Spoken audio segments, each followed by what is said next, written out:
Let's start a new composition. There's multiple ways to do everything in After Effects. Usually there's a button in the interface. There's often a keyboard shortcut, which you can get to if you go to Help and then click on Keyboard Shortcuts. This will take you to the Adobe website, which has shortcuts for both Mac and PC users, which is really helpful. And then lastly, there might be a menu option up here in the top. So if you go to Composition, for example, you'll see the new Composition button, which will also show you the keyboard shortcut. I'm using a Mac, so it's going to be Command N. Or just click this button down here in the project panel. This brings up your composition settings window. Remember, think of this as an individual video or maybe an individual clip that you're working on. You can always rename this later, but for example, I would just call this After Effects 1. You can name it whatever you want. Then you have all of your sequence settings. Under the basic settings, you have different presets.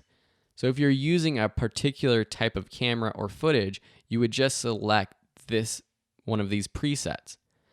For example, a lot of videos that I create, I'm shooting at 1920 by 1080 pixels. This is what your standard HD footage is. And I shoot at 29.97 frames per second. So I could find one of those presets that matches those settings, such as this one, HDTV 1080 29.97. That changes the width and height to match that. It also changes the frame rate down here, and you can customize this stuff yourself. For example, if you want to create a square graphic, for example, if you're putting on social media like Facebook or Instagram, which likes square graphics, you can just click in the width or the height and type in the pixels that you want.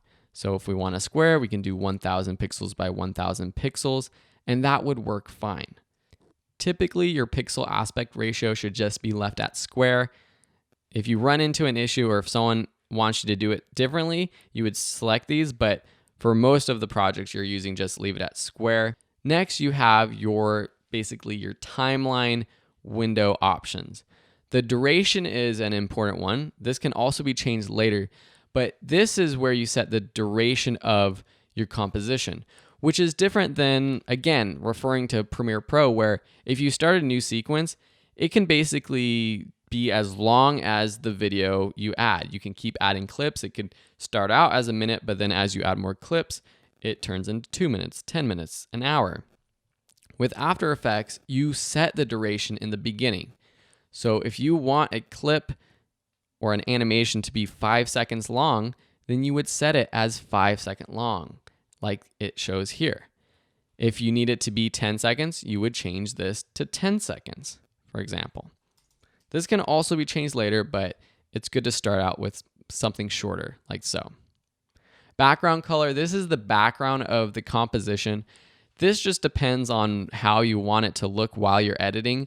This doesn't actually change the background of the video itself. We'll be showing you how to add a background color in a future lesson. This is just, think of it as the transparent background so that you can work in your project. Some people like a white background just to see what that looks like. Typically, I'm just going to leave it as black. When you're happy, just click OK. And now you can see two things happen. One, in our project tab over here, we have this composition. And then down here, our timeline has sort of opened up. And you can adjust your timeline to zoom in and out. You can see now that our timeline goes from 0 seconds to 5 seconds. And then you have the frames in between, 10 frames, 20 frames, then 1 second. To zoom in, you can take this top bar, the time navigator, and zoom in by dragging to the left or right. There's also this little slider at the very bottom for you to drag in and out. And that allows you to zoom in and out. You can also use the plus or minus keys on your keyboard.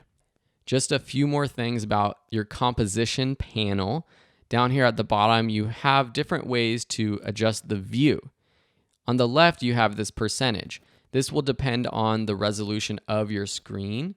You can zoom in according to a percentage, and this will zoom into your composition at that percentage. So if you just want to set it at a smaller percentage, you can choose like 25%. So this is moving your 100% resolution composition and shrinking it to 25%. If you want it to just match the size of this panel, you can choose fit up to 100%. And now you can adjust the panel size by clicking on the edge and dragging up or down. And this is helpful because oftentimes I'll find myself adjusting the size of these panels so that I have more room in the timeline, for example. And that way, the video or the composition adjusts while I change that panel. The other thing I want to mention right now is this resolution. Right now I have it set for full, and this is the playback resolution, not necessarily the export resolution of your video.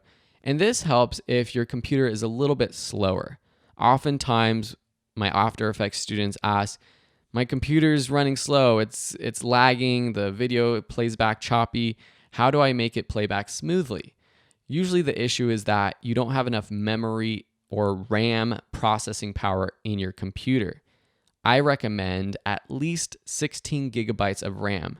On a Mac, you can see that information by clicking the Apple button and clicking About This Mac.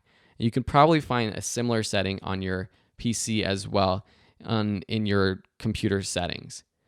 So here you can see that my memory is 16 gigabytes right here. Even still, when I'm using high resolution footage like 4K footage, I do get a little bit of playback lag.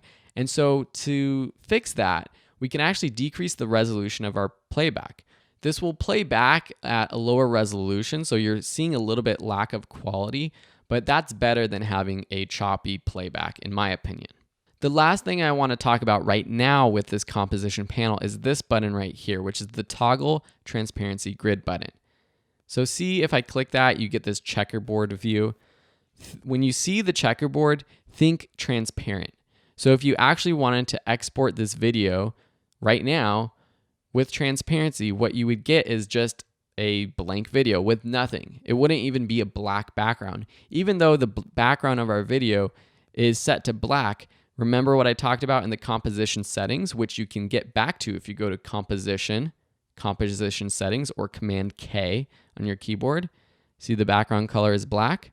If I set this at white, for example, click OK and then click OK. If I click the transparency grid button again, it still shows that it's a transparent background. We're going to see how this comes to play when we create graphics like titles and we want to put them onto other videos in the future. But just know that you can click this button to see what in your composition is transparent.